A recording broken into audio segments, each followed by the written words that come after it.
Chapéu de palha, cachimbo e um andar todo desengonçado. Lá vai o Jeca arrastando milhões de pessoas para os cinemas. Durante sua carreira, que inclui 32 filmes, ele bateu todos os recordes de bilheteria. Inspirado no caipira do Vale do Paraíba, Mazzaropi mudou o jeito de se fazer cinema no país. E o mais importante, mudou o jeito do brasileiro se reconhecer na grande tela. Os momentos mais engraçados e os mais emocionantes do cineasta caipira estão em cartaz neste programa. O Menino e o Circo, a incrível história da criança que fugiu de casa para ser artista. Eu sempre fui de circo. Ele tinha serragem nas veias, né? Nadando em sucesso, como o menino pobre se transformou no cineasta mais popular do Brasil. É o tipo brasileiro que o povo gosta de ver. A experiência no teatro, no rádio e na televisão e a explosão de bilheteria nos cinemas. Não tinha nem lugar para sentar. Mazzaropi versus Kirk Douglas e o Mazzaropi ganhando de 10-0. Hollywood caipira. Em Taubaté ele constrói estúdios, lança artistas e cria na época o maior complexo cinematográfico da América Latina. Era um pouco complicado fazer cinema. Era complicado e caro. Mazzaropi, minha saudade. O tempo de piada era perfeito. Como a obra do artista é preservada para as próximas gerações. Calma aí, que eu tô chegando. Espera eu. O ano é 1918. Mazzaropi tem 6 anos de idade. Ele e o primo Lazzarini chegam para uma festa na estação ferroviária de Tremembé. Eles são levados pelo avô materno, João José Ferreira, um violeiro português que, mesmo sem ser convidado, decide tocar o ritmo da cana verde. A apresentação improvisada é um sucesso. Eles nunca tinham visto o avô ser aplaudido por tanta gente. Então foi muito gratificante para 2 crianças aquilo. Em Tremembé, o menino Mazzaropi experimentou o primeiro contato com o público. Mas foi na vizinha Taubaté que ele daria os primeiros passos na carreira artística. Desbravadores de horizontes sempre tiveram Taubaté como ponto estratégico. Não foi por acaso que Mazzaropi construiu aqui a sua Hollywood caipira, bem no meio do caminho entre Rio e São Paulo. Mas e hoje? Como o cineasta é lembrado pelos moradores da cidade? O Mazzaropi aqui foi um marco aqui para a história de Taubaté, né? Ah, quando fala, tem filme do Mazzaropi, eu tô rindo. A gente ri demais, né? Faz falta, com certeza. É aquele filme ingênuo, né? O tempo bom e não volta mais. Tempo do Mazzaropi. Ele foi um grande cineasta. É orgulho de Taubaté, né? Apesar de ter passado boa parte de sua vida em Taubaté, Mazzaropi não nasceu na cidade, como muita gente imagina. Foi em São Paulo no dia 9 de abril de 1912. A mãe, Clara Ferreira, era empregada doméstica e o pai, Bernardo Mazzaropi, era chofer de praça. Sem emprego na capital, a família buscou trabalho em Taubaté, onde podia contar com a ajuda dos parentes. Mesmo com uma infância pobre, o dinheiro não é tudo. Mazzaropi descobre o rico mundo da fantasia. Só que o desejo dele não era ser espectador e ver o circo apenas de passagem. Mazzaropi queria ser o motivo da atenção dessas pessoas. Ele queria estar no centro do picadeiro. E a fase de vendedor durou pouco. Aos 14 anos, para o desespero dos pais, ele saiu de casa para acompanhar o circo. O circo esteve presente durante toda a vida de Mazzaropi. Mesmo depois de famoso no cinema, ele nunca deixa o picadeiro. O que ele queria era ver o circo lotado, não para ele, porque ele não precisava mais, né? Então dali ele sempre dava um descontinho, mas sempre a favor do circo. Vou descontar aí, a favor do circo, para deixar um dinheiro a mais para o circo. Ele tinha uma origem circense que eu amava, sabe? Que eu acho que é a essência do espetáculo, do mundo do espetáculo. A comunicação de um palhaço, né, ou de um comediante, de picadeiro, é uma coisa linda, né? Eles dominam a plateia, né? E isso ele levou para o cinema. O tempo de piada era perfeito. Tem um tempo de riso, né? A forma com que a pessoa recebe aquela informação, até ele, né, pegar essa informação e conjugar uma ideia com a outra, enfim. Esse tempo o Mazzaropi tinha muito. Como é o nome da senhora mesmo, dona Coisa? Neuza de Castro, Pereira de Souza Lima e Silva. Hoje é bem mais comprido que Pindamonhangaba, né? Sem forças para seguir com o circo por causa de um princípio de tuberculose, Mazzaropi foi obrigado a voltar para a casa dos pais em Taubaté para se tratar. Foi nesta época, em 1930, já recuperado, que ele veio trabalhar na Companhia Taubaté Industrial. Esse foi o único emprego dele que não teve ligação direta com a arte cênica, pelo menos oficialmente. O registro na CTI era de tecelão, mas Mazzaropi nunca passou pelas linhas de tecelagem. As peças que ele produziu na fábrica não eram de tecido, mas de teatro, para o grupo de atores que existia dentro da empresa. Até a foto dele no meio no registro da indústria mostra que ele é um funcionário diferente. E é da guerra que a arte ressurge na vida de Mazzaropi. A Revolução de 32, que os soldados nessa época ficavam, a diversão era na cidade de Taubaté. As linhas de frente de guerra eram o Alto da Mantiqueira, a divisa com o Rio de Janeiro, e Taubaté era o ponto de encontro para se divertir. Enquanto os paulistas resistem aos ataques de tropas federais, Mazzaropi retoma a carreira artística. Em 1934, forma sua trupe e convence os pais a seguir com ele. Ele viajava muito, era um batalhador. E fazia um gênero de humor muito simples, muito quase simplório, compreendeu? Uma coisa muito popular e que, curioso, agradava a todas as classes sociais e pessoas de todos os níveis culturais e artísticos. Ele realmente era uma pessoa que era admirado por todos, assim, e querido por todos. Em 1946, dá um passo decisivo. Assina contrato para estrelar um programa de rádio.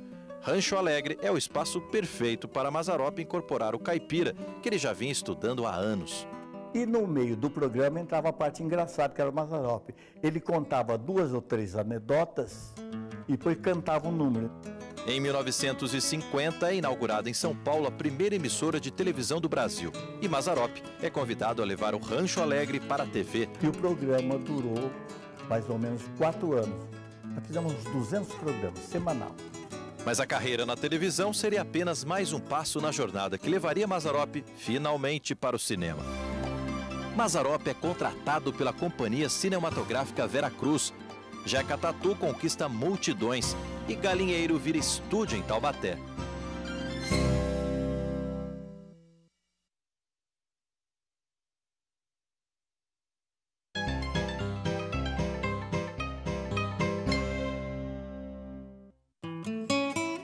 Em 1951, Mazzaropi tem fama, dinheiro e 39 anos de idade quando as portas se abrem para o cinema. Na verdade, o cinema bate em sua porta. O Abílio foi com ordem do Franco Zampari, dono da Veracruz, para oferecer 250 mil para o Mazzaropi fazer o papel principal do Sai da Frente. Mas o Abílio, quando chegou na casa dele, viu aquela casa, carro zero na porta, Mazzaropi terno inglês, camisas de seda, o Mazzaropi gostava de andar bem vestido mesmo. Falou, não é nada daquele Jeca Tatu que a gente vê na televisão. O Franco Zampari esperando lá. Como é que foi a conversa lá com o Mazzaropi? Foi muito fácil, muito simples. Está tudo bem, ele gostou do papel, tudo bom, o Franco Zampari. Só que ele quer 1 milhão para fazer o papel. O Zampari regalou, olha, 1 milhão? Mas tem o seguinte, o Franco Zampari, ele mandou acrescentar no contrato uma cláusula, que se o filme dele der prejuízo, ele paga do bolso.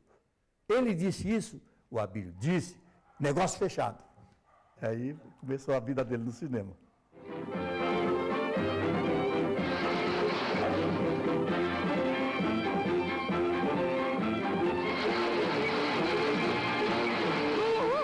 Vovô, você tá louco, seu? Bota isso aí! Socorro! A elite de Veracruz não queria muito trabalhar nas comédias de Mazzaropi, a verdade era essa. Era um certo preconceito do caipira, né? Ih, vamos fazer filme caipira? Sabe aquela coisa? A Márcio Mazzaropi é um caipira? Não sei, eu gostaria de ser, porque eu acho tanta pureza no caipira, viu? Eu acho que nada se faz sem o caipira e todos nós temos um pouquinho de caipira dentro de nós, né? Eu posso ser caipira, analfabeto, despreparado, mas trouxa eu não sou, não. O caipira dele agradou muito. E agrada muito. É o tipo brasileiro que o povo gosta de ver. E ele aproveitou muito bem. Porque o Zeca Tatu é um personagem eterno, né, do nosso caipira. E o caipira sempre foi uma figura muito simpática, né? Muito esperta e, ao mesmo tempo, ingênua. O caipira é o coração doce, é o coração infantil do brasileiro, daquela coisa que começou sem a gente saber por quê. Colapso, né? Morreu de colapso? Ah, nem não sei se foi colapso, se foi com a caneta, nem não sei direito.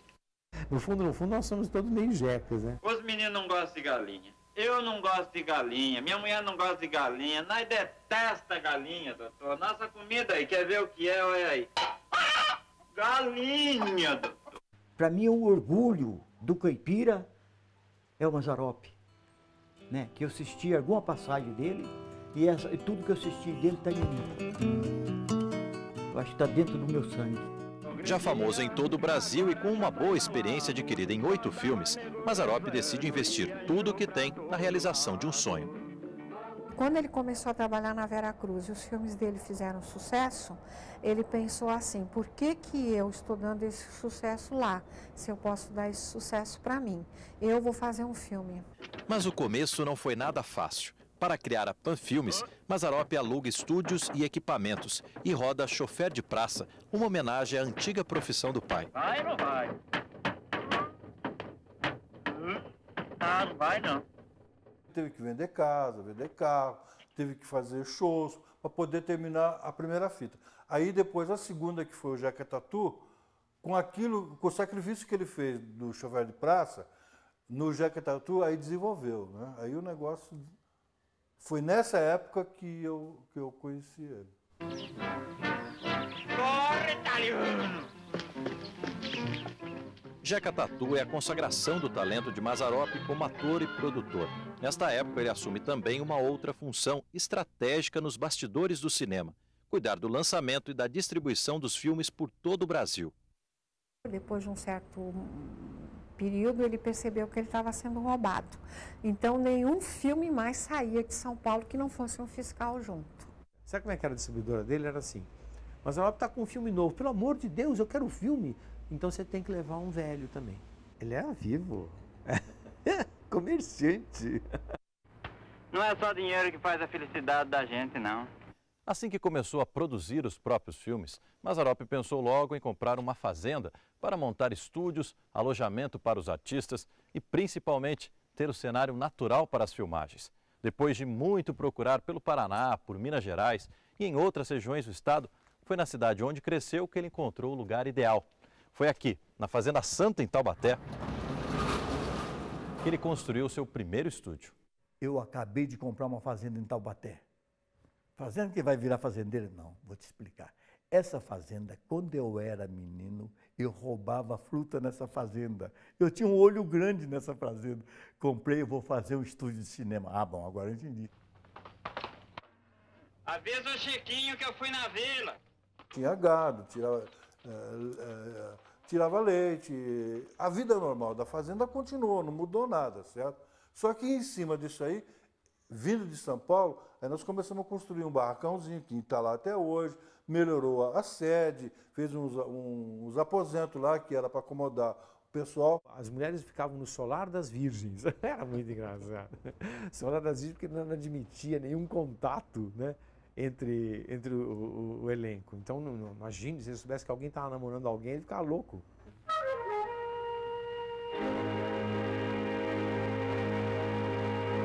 Ainda era tudo muito primitivo, ele tinha adaptado um celeiro, o celeiro que era o grande estúdio.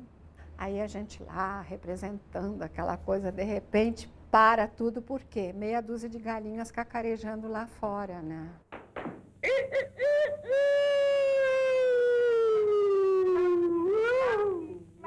Filme mesmo para valer, o primeiro que eu fiz foi do Mazzaropi. Foi o Casinha Pequenina, que eu acho que foi um dos bons filmes dele. Filme muito bem cuidado, um filme muito com um cuidado artesanal muito grande.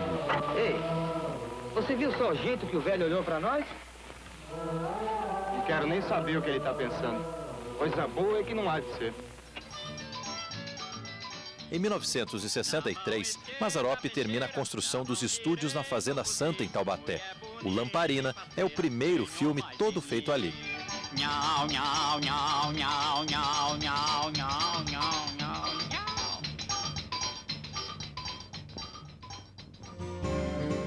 O sucesso é tanto que falta espaço e Mazzaropi compra mais uma fazenda para rodar seus filmes. Figurantes viram atores e estrelas emprestam brilho às fitas do Jeca.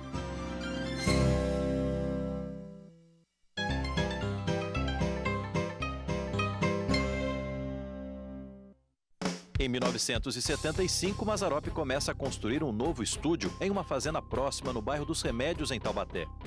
Eu resolvi montar o estúdio porque nós não temos mais estúdio no Brasil. Eu não conheço um estúdio grande no Brasil. Depois que a Veracruz fechou, nós ficamos sem estúdio. O equipamento que ele tinha era para produzir no mínimo 10 filmes por ano, tranquilamente. Mazzaropi não filmou apenas em Taubaté. As paisagens do Vale do Paraíba estão presentes na maioria de seus filmes. Ele tinha muito amor àquela região lá do Vale, né? Ele gostava demais de lá. Em Pindamonhangaba, as fazendas Sapucaia e Coruputuba foram cenários para o filme Jeca Tatu. Em Taubaté, a Igreja Santa Terezinha é um dos destaques. Em São Luís do Paraitinga, Mazzaropi filmou nas ruas do centro histórico. Diz que a corda rebenta sempre do lado mais fraco. Em sua Hollywood caipira, Mazzaropi é sempre a estrela principal. Mas nas primeiras fitas da Pan Filmes, ele se cerca de atores que, mesmo em início de carreira, já despontavam para a fama. Era muito importante mesmo que se conquistasse o máximo de público para o cinema, porque havia tantas coisas que se queria mostrar e fazer no cinema. Você dá azia até em bicarbonato. Eu vou comer na rua. Vai, vai! Mesmo tendo a sua hegemonia atacada pelo sucesso da Geni, fazer filmes com a Geni era melhor do que fazer com outra, porque o público estava acostumado com aquela dupla.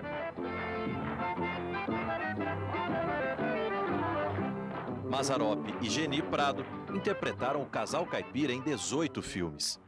Ele nunca repetia a terceira cena, principalmente estando com a Geni Prado.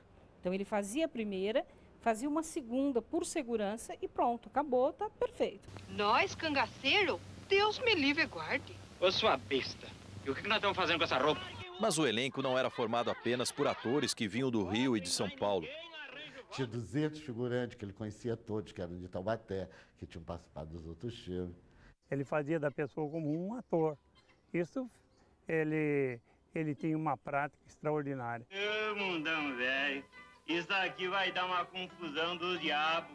No Jeca Tatu eu marquei a minha presença. E foi tão boa a experiência que ele passou a me chamar.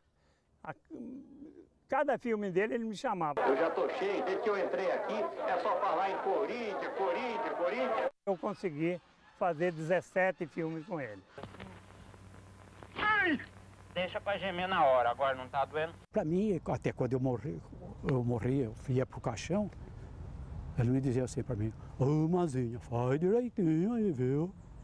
Falei, pode deixar, mestre.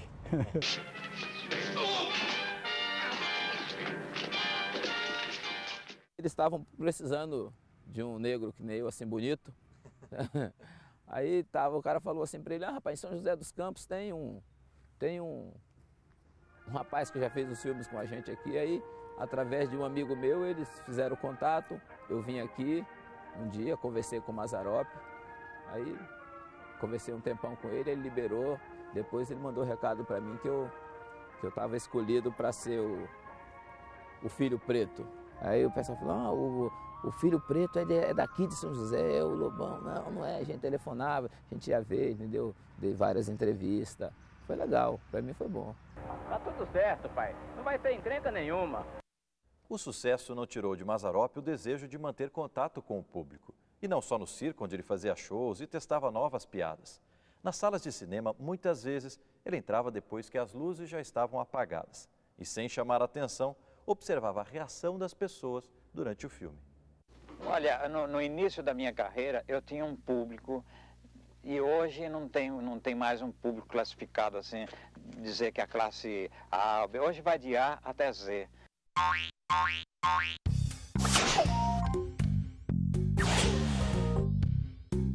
Vamos tomar um bom vinho e comer uma leitoa. Ih, estragou tudo. Logo hoje que eu amanheci destemperado. Nunca vi falar. Destemperado é uma pessoa maluca. O desempregado destemperado. Desempregado, né? É uma pessoa mal-humorada, né? Ai, ai. Destemperado é quando quer ir no banheiro, criatura. Vixe, Maria. O centro de São Paulo para no lançamento de cada nova fita de Mazzaropi, as estrelas da trilha sonora, os últimos filmes e o adeus ao Jeca.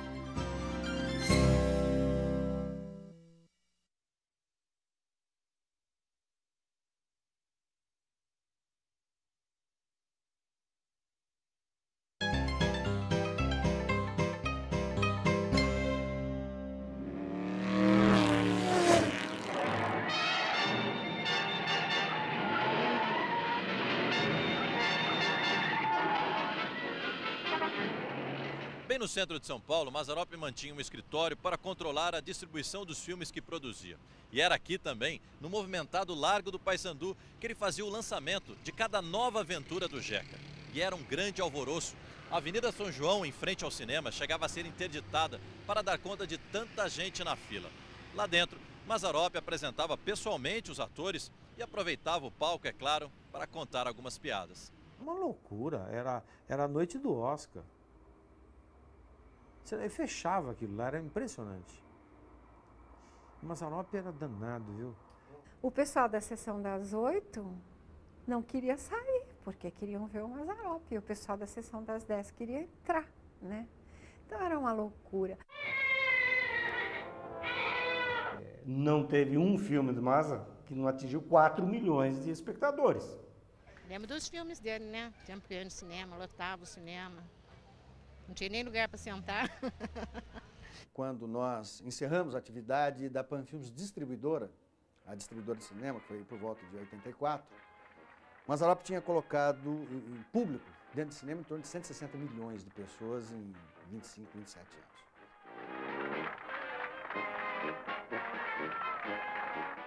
Nesse cinema do lado de cá estava passando Mazzaropi. Nesse cinema do lado de cá estava passando Spartacus com Kirk Douglas, que era um filme que marcou uma época, um clássico do cinema hoje. Nesse lado de cá, a fila dava volta para o quarteirão. Esse lado de cá não tinha ninguém. Mazzaropi versus Kirk Douglas e o Mazzaropi ganhando de 10-0. Enquanto as multidões o aclamavam, a crítica torcia o nariz. Eles falam às vezes das fitas, eu não sei o que eles querem realmente. Ou talvez eu saiba o que eles querem, mas não posso contentar a crítica e o povo. Porque a crítica pensa de um jeito, o povo pensa de outro. As pessoas não entendem que o popular, ele é tão ou mais valioso que o de vanguarda. Você está entendendo? Porque o que forma público é o popular. Nossa, mãe, as músicas dele é um negócio, viu? Sou velho na verdade e ela é um brotinho. Então por que saudade não sai do meu caminho? No fundo, eu sei disso, porque eu conversei com ele a respeito disso muitas vezes, ele gostaria mesmo de ser cantor. Aqui eu cheguei e vim disposto a trabalhar. Em todos os filmes que produziu, Mazzaropi teve o cuidado de escolher cantores e canções. Ele me colocou num curral. Eu com medo danado daquelas vacas que estavam ali perto de mim. Se prestarem atenção na cena, vocês vão ver a minha dificuldade para subir na cerca. Para começar, de medo que eu estava dos bois que estavam da vaca, que estavam olhando para minha cara assim. É de manhã, vem o sol, mas os pingos da chuva que ontem caiu. Ave Maria, dos meus andores. Ele deixava a gente à vontade, ele botava a gente no cenário, explicava o que ele queria, qual era a ideia da coisa, entendeu? O porquê da gente ter que ser uma pessoa do local e não a estrela que seria. A Celi Campelo cantou em filmes do Mazzaropi, fazia essa coisa quando começou a chegar o rock. Tem seu brotinho para beijar, tudo na vida vive a provar. Gostoso, gostoso mesmo é namorar. Aqui pertinho em São Luís do Paraitinga, ele pegou um gênio musical, que é o Eupídio dos Santos, que fez as trilhas sonoras. E o Eupídio dos Santos é autor de 100 músicas extraordinárias, e deu beleza ao filme dele.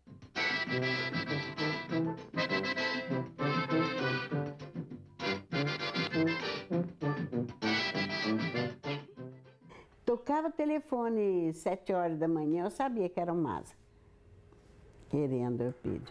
O pai fazia música de madrugada, então ele fazia, chegava lá para as 3, 4 da manhã, acordava as crianças, gravava ele tocando e cantando e a gente fazendo coral. E de manhã ligava, aí Mazzaropi, ouve aí, tá bom?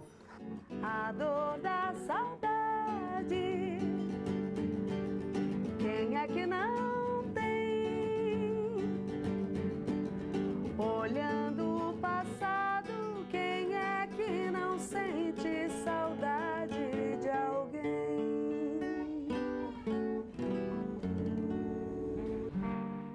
Com 64 anos, Mazzaropi descobre que tem câncer na medula. No início, os médicos lá em São Paulo chegaram a uma conclusão que se fizesse um tratamento adequado, ele levaria 2 anos de vida. Só que foi feito esse tratamento adequado e levou 5 anos.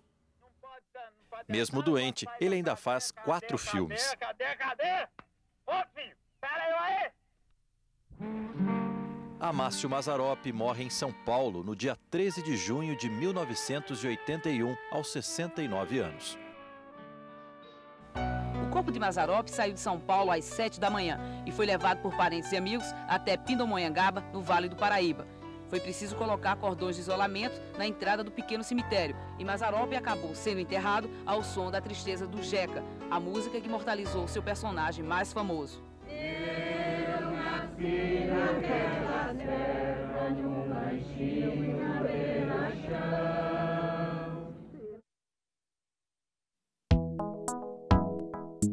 Na sede da Cinemateca Brasileira em São Paulo estão guardadas as matrizes dos filmes de Mazzaropi. Elas ficam em salas especiais que mantêm temperatura e umidade em níveis adequados. A preocupação da Cinemateca é com a preservação desses filmes. É que esses filmes continuem existindo para todo mundo ver, não só essa geração, as gerações posteriores. Puxa, como o sol tá quente! Mas a memória de Mazzaropi não está preservada apenas em rolos de filme. Ela permanece viva no coração de quem participou da história deste homem, que fez da simplicidade a matéria-prima de sua arte. Eu tenho muito orgulho de ter participado dos filmes dele. Para mim foi um marco, vamos dizer assim, na minha carreira. Uma coisa que me ajudou muito como cantor, porque os filmes do Mazzaropi são vistos até hoje. Vai ficar na história, como Charlie Chaplin, Os Pateta, Gordo Magro. Mazzaropi foi um homem que teve a coragem de falar a língua do seu povo. E de uma importância histórica e cultural muito grande, muito grande. Nós temos que estudar e reverenciar esse homem porque ele é muito importante. Muito mais do que importante. Foi um pedaço da minha vida que eu não esqueço. Mazzaropi é uma grande saudade para todos nós. Tá bom, então vocês vão trabalhar, mas não pensem que eu tô indo nessa conversa de saudade, não. Tá bom? Tudo na tua vida é em função do cinema? Tudo na minha vida é em função do cinema.